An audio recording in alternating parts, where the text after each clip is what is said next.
باراک اوباما رئیس جمهور ایالات متحده آمریکا به روز چهارشنبه در مجمع عمومی سازمان ملل متحد گفت برای پایان دادن به مناقشه اسرائیل و فلسطینیان راه مختصری وجود ندارد.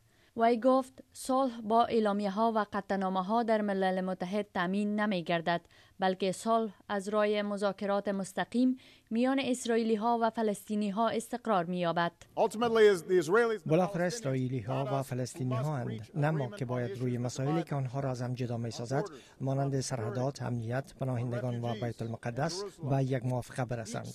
هر دو جناح خواسته های برحق دارند و آن چیزی است که آوردن صلح را دشوار ساخته و این بنبست زمان حل خواهد شد که هر دو جناح خود را در موقف یکدیگر احساس کنند.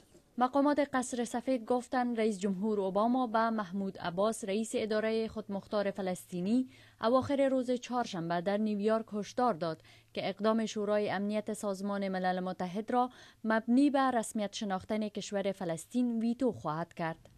سپس بنیامین نتانیاهو صدر اعظم اسرائیل در دیدار با آقای اوباما از تعهد وی مبنی بر منع ایجاد یک دولت یک طرفه توسط فلسطینی ها ستایش به عمل آورد.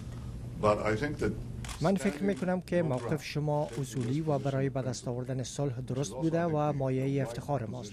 من از شما به خاطر حمل این نشانه عزت به ما ابراز سپاس می کنم.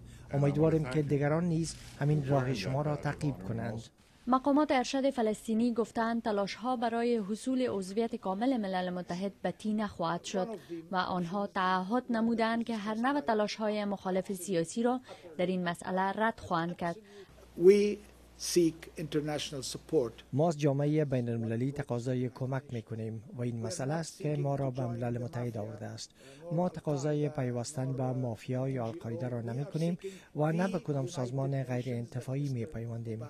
ما می خواهیم عضو ملل متحد شویم که امروز آقای اوباما در آن با وقار و با شکوه صحبت کرد.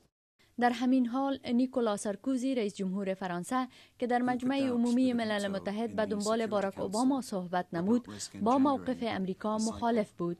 برشنا عمرخیل، تلویزیون آشنای صدای امریکا، واشنگتن.